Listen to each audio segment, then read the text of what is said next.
আমাদের জীবনে ওঠা নামা, সুখ দুঃখ সব কিছুই আছে।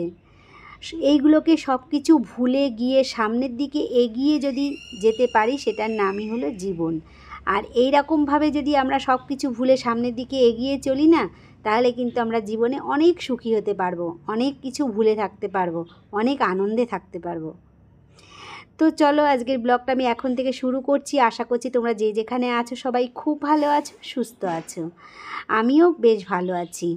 আমি মিঠু, আমার আরেকটি নতুন ব্লগে তোমাদের সবাইকে স্বাগত আর আমার অনেক ভালোবাসা। তো দেখো মিস্ত্রি ভাইরা এসে গেছে। আমার আজকে অনেক দিনের একটা মানে স্বপ্ন পূরণ হচ্ছে। তো স্বপ্নটা পূরণ হচ্ছে সত্যি কথাই, কিন্তু আমার কিন্তু খুব খারাপ লাগছে। ঘরের কাজকর্ম মোটামুটি হয়ে গেছে, এত খারাপ লাগছে। দেখতে পাচ্ছ এই গাছগুলো এখানটা পরিষ্কার করা হয়েছে, তো এই গাছগুলো কিন্তু কেটে ফেলা হবে, ফুল গাছগুলো। এখনও দেখা যাচ্ছে ফুল গাছগুলো। কালকে পরিষ্কার করতে এসেছিলাম, আমি বললাম থাক আজকে ফুল গাছগুলো আজকে আর কাটতে হবে না, আজকে তো মানে আগামী দিন, আর আজকের দিন তো কাটতেই হবে। তো কথায় আছে না, কিছু পেতে গেলে কিছু তো হারাতেই হবে। যতই তুমি যাই করো সব কিছু তুমি একবারে কিন্তু জীবনে পাবে না, তাই না? সব কিছুর মধ্যে দিয়েই হারানোও আছে, পাওয়াও আছে। একবারে সব কিছু পাওয়া যায় না। মিস্ত্রি দেখ আমার সাথে কথা বলছে, কারণ আমি বলছি আমার গাছগুলোকে কেটে ফেলে দিচ্ছ, গাছগুলোকে কেটে ফেলে দিচ্ছ, সেই জন্যে। ওদের কাজ তো ওদের করতেই হবে। আর এটা তো ওদের কাজ বলেও না, আমার তো এখানে করবই আমি। আমার তো একটা বিশাল স্বপ্ন পূরণ হচ্ছে, তাই না? দেখো একদম পরিষ্কার হয়ে গেছে আমার গাছগুলো, কিন্তু সব কিন্তু কেটে একদম সাফাই করে ফেলে দিয়েছে, দেখেছো? তো ছোট ছোট দুটো গাছ আমি রেখে দিয়েছি।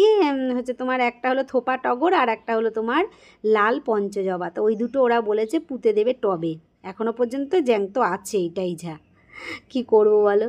তো এদিকে হচ্ছে, এদিকে মন খারাপ করে কোনো লাভ নেই, আর একটু আনন্দও মনের মধ্যে হচ্ছে যে আমি একটা নতুন জিনিস তৈরি হচ্ছে, নতুন একটা স্বপ্ন আমার পূরণ হচ্ছে। এদিকে চলে এসেছি ঝটপট করে কাজ করতে, ঘরগুলো ঝাটপাট দিয়ে গুছিয়ে নেই। কি গরম পড়েছে বলো বন্ধুরা, ভীষণ গরম পড়েছে। বৃষ্টি তো নাম দেখাই নেই, নামে দেখাই নেই, বৃষ্টির কোনো আভাসই নেই। কি বলবো, বৃষ্টিটা এত শত্রুতা করছে। তবে বৃষ্টিটা পড়লে একটুখানি শান্তি পাওয়া যেত, এটাই যা। কাজে বাধা পড়তো, তবুও অত দরকার নেই বাবা। আগে জীবনে শান্তি, তারপরে তো সব কিছু। শান্তিতে থাকতে পারলে তো সব কিছু উপভোগ করবো, তাই না? ভোকে চা করে পাঠিয়ে দিলাম মিস্ত্রি ভাইরা, মানে মিস্ত্রি দাদাদের জন্যে। ভো চা নিয়ে যাচ্ছে। তো ভো চা নিয়ে দেখো চলে এসছে। তো এখানে দেখো আর একটুও নেই, সব কিন্তু ব্যাস পরিষ্কার। এবারে মাপঝোপ দিচ্ছে, তো মাপঝোপ দেওয়া শুরু হয়ে গেছে। আর এখানে তো তোমরা বুঝতেই পারছো কিছু একটা তৈরি হবে। তো আমার ব্লগগুলো দেখতে থাকো, তোমরা ঠিক বুঝতে পারবে যে এখানে কি তৈরি হবে। তো আশা করছি জিনিসটা খুব ভালোই হবে। আর এটা আমার বিশাল, কিন্তু আগেও বললাম একটা স্বপ্ন ছিল। চলে এসেছি আবার কাজ করতে। ঘরটা ঝাড় দিয়ে রেখে দিয়েছিলাম তখন।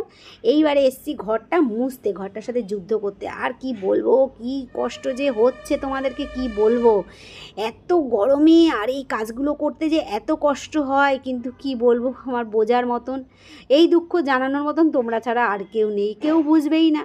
সবাইকে বললে বলবে এটাই তো আমার কাজ, আর কি করব বলো? তো এটাই আমার কাজ, যখন এটাই করি মুখ বন্ধ করে। অবশ্য এটাই আমাদের কাজ, এটাও সত্যি কথা। কিন্তু তাও একটুখানি কষ্টে যদি কেউ একটু আহাহু করে তবুও তো ভালো লাগে বলো? কিচ্ছু করার নেই। ওরা বলবে যে আমরাও তো বাইরে কাজ করছি, এটা সত্যি কথা। আমাদের ঘরের মেয়েদের থেকে কিন্তু ছেলেদের কষ্টটা গরমকালে বেশি। কারণ আমরা দেখো কাজ করছি তবুও কিন্তু একটু ফ্যানের তলায় বসছি, শুচ্ছি, আরাম করছি। আর যারা বাইরে কাজ করছে, অবশ্য সবার না, যারা পড়াশুনো শিখেছে জীবনে একবার খুব দাঁড়িয়ে গেছে, তাদের তো কোনো ব্যাপার না, তারা গিয়ে এসিতে গিয়ে বসছে। আর যারা খেটে খাচ্ছে তাদের যে কি কষ্ট। সবাই তো এসিতে গিয়ে বসলে তাহলে আর মাঠঘাটের কাজ, মানে ভ্যান গাড়ি চালানো, আমাদের যে কত রকম, মানে রাস্তায় বেরোলে আমরা একটা গাড়ি না পেলে, একটা ভ্যান না পেলে কত অপেক্ষা করি। যারা ভ্যান দাদারা, এরা যে এত কষ্ট করছে। সবাই যদি অফিসে বসে এসি ঘরে বসে থাকে, তাহলে আর মানুষ, ড্রাইভার মানুষ এই সমস্ত আসবে কোথার থেকে বলো? তো যে যার মতন তার আছে, সে তাই সেই কাজই করছে আর কি। এদিকে স্নান টান করে এসে দেখো রান্না বসিয়ে দিয়েছি। তোমাদের সাথে বক বক করতে করতে আমার আর খেয়ালই থাকে না যে আমার কোন জায়গায় আমি চলে এসেছি। তো এখানে বাজার নিয়ে এসেছে পুঁই শাক, কুমড়ো, পটল, আর ওদিকে আমি ঘ্যাটকল পাতা বাটা করছি আজকে। ওহ, ঘ্যাটকল পাতা বাটা যা ভালো লাগে না, আর এই গরমকালেই কিন্তু ঘ্যাটকল পাতা বাটাটা খুব ভালো লাগে। আর আমি নিরামিষভাবে করেছি, তোমরা পেঁয়াজ রসুন ছাড়া নিরামিষভাবে করে দেখো, দারুণ লাগে খেতে। আমার এই বোন এটা আমাকে শিখিয়ে দিয়েছে। তো সর্ষে আর তোমার কালো জিরে, গোলমরিচ, কাঁচা লঙ্কা এই দিয়ে হেভি লাগে। আর নিয়ে এসছে পার্শে মাছ। পার্শে মাছটা আজকে একটা নতুন রূপে আমি রান্না করব। এই রান্নাটা কিন্তু আমি এখনও কোনো দিনও করিনি, মাথার থেকে এসছে।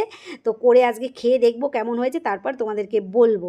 তো যাই হোক, আমি করে খেয়ে দেখেছি। আমি সর্ষের সাথে অল্প দুটো সর্ষে দিয়েছিলাম আর একটু কালো জিরে, কাঁচা লঙ্কা দিয়ে বেটে মাখা মাখা করে ঝোলটা করেছি। খেতে অসাধারণ হয়েছে, শুধু সর্ষে বাটার থেকে খেতে কিন্তু দারুণ হয়েছে। খেতে বসে গেছি, আর প্রত্যেক দিনের মতন আজকেও কিন্তু স্নান করে মাথা আঁচড়ায়নি। তো ক্যামেরাটা অন করে কেমন একটা লাগছে, ভাবলাম না সিঁদুরটা পরে আসি, এসে তারপরে খাবো। প্রত্যেক দিন এই একই ভুল আমার হয়, জানো তো। মানে ভুল না, আসলে কথা কি বলো তো, স্নান করে এসে আসলে একা হাতে স্নান করে এসে তাড়াতাড়ি করে তখন মনে হয় কখন রান্নাঘরে ঢুক।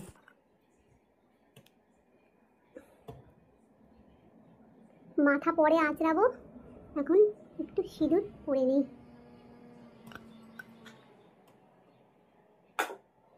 এই দেখো, পার্শে মাছটা আজকে আমি অন্যদিন সর্ষে বাটা কাঁচা লঙ্কা দিয়ে করি, আজকে সর্ষেও দিয়েছি, এর মধ্যে না কটা কালো জিরে দিয়েছি আর কাঁচা লঙ্কা বাটা দিয়ে বেশ ঝাল করেছি।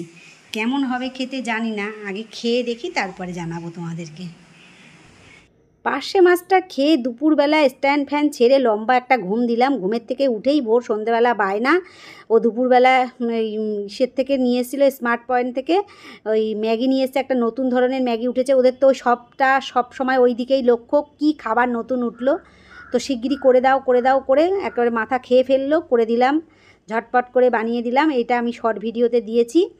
তো দেখো, এইটা হেভি সুন্দর খেতে, দারুণ টেস্টি। তোমরা কিন্তু এটা একবার এনে বানিয়ে খেয়ে দেখো। আর আজকের ভিডিওটা কিন্তু আমি এখানেই শেষ করছি। আর তোমরা কমেন্ট করে অবশ্যই জানিও। দেখা হবে নেক্সট ভিডিওতে। এখন দেখো তোমাদের কি বলছে ম্যাগিটা খেয়ে। ভাই দেখুন, ঠিক আছে, লবণটা অন্যরকম ম্যাগির মতন না মনে হয়, না এটা আলাদা মাঞ্চুরিয়ান ফ্লেভার। সবাই যা ম্যাগি খান, ইপি খান, এবার এইটা টেস্ট করে দেখুন, এটা খুব ভালো খেতে। হ্যাপি খেতে, মানে আমি খাবো বসে বসে।